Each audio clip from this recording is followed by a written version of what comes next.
El zapatismo es un movimiento guiado por Emiliano Zapata que tuvo como objetivo transformar las condiciones de vida de los chiapanecos, ya que sufrían de desempleo y de abandono durante el porfiriato. Surgió a principios del siglo XX en Chiapas. Se expresó a través de distintos documentos como planes, proyectos, reglamentos, etc., los cuales fueron para enfrentar y mostrar los problemas que había dentro del Chiapas. Este movimiento, al igual que los demás que surgieron como son el villismo, fue por la injusticia de México de aquel entonces.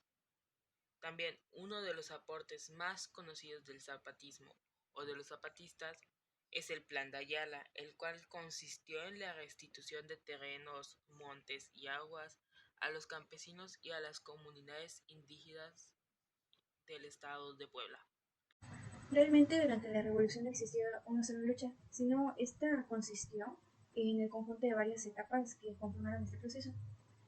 En 1910, Francisco de Madero fue quien dio inicio a este periodo. ¿Y esto por qué fue? Fue a causa de que él estaba en desacuerdo con el gobierno de ese momento. Finalmente logró asumir la presidencia y prosperó durante un buen tiempo. Sin embargo, este fue asesinado. Consecutivamente, Victoriano Huerta fue quien tomó la presidencia provisional y estableció un régimen militar. Cuando asumió el cargo, no hubieron conflictos en su contra. De hecho, se consideraba que su manera de gobernar era buena.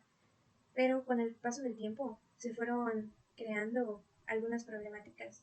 Esto conllevó a que se armara la Revolución Constitucionalista de 1913. Esta fue dirigida por Carranza. También se proclamó el Plan de Guadalupe y surgió el movimiento zapatista. Esto consistía en un movimiento conformado por personas que fueron impulsadas por el llamado Plan de Ayala y tenían la intención de crear su propia lucha.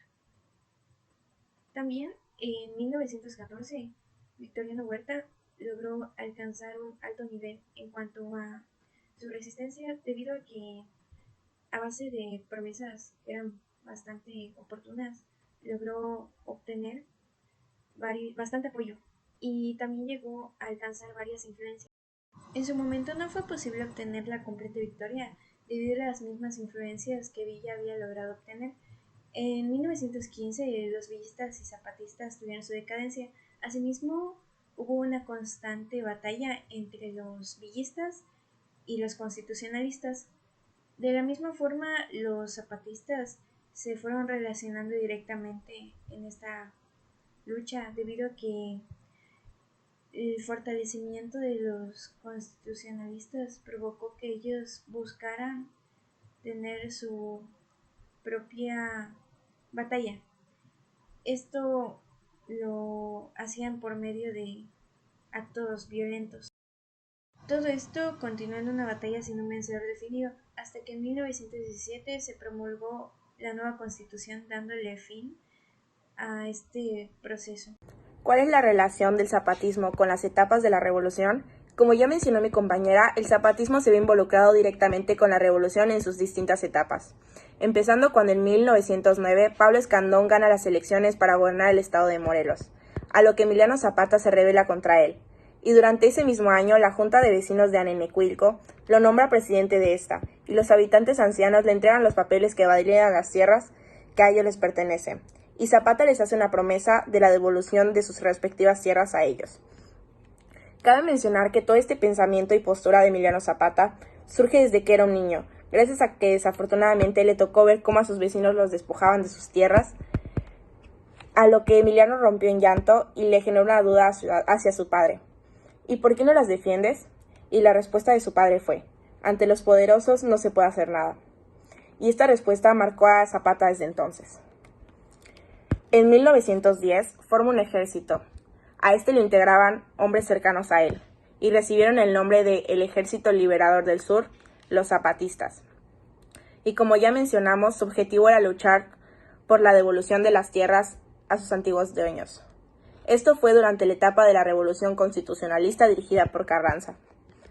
Cuando en 1911 Francisco I. Madero llegó a la presidencia, tiene una conversación con Zapata y le dice que este tema de las tierras se puede aplazar, mientras que se forma una comisión agraria para elegir en cuáles casos se restituyen las tierras y en cuáles no, a sus verdaderos dueños. Este proclamó el 28 de noviembre de ese mismo año el conocido Plan de Ayala. Zapata acusa a Madero de traición y desconoce su gobierno, y le dice a Madero que al no ser entregadas las tierras pronto, los zapatistas las confiscarían.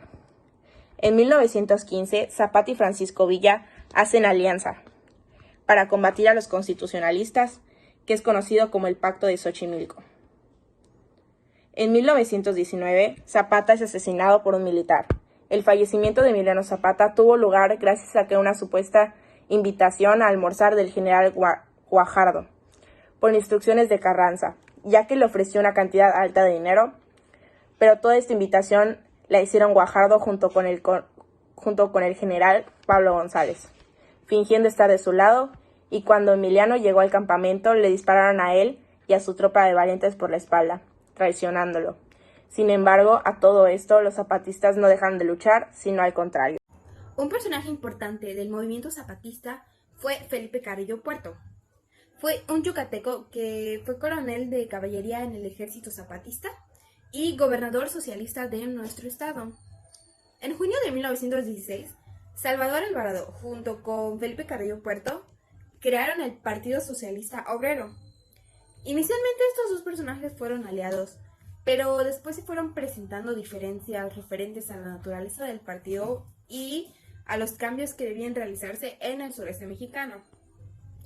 Salvador Alvarado había llegado a gobernar Yucatán en 1915, y su reforma social fue la base del socialismo en dicho estado, mientras que Felipe Carrillo Puerto fue elegido como gobernador en 1922, y en ese periodo mejoraron las condiciones de vida para los pueblos indígenas.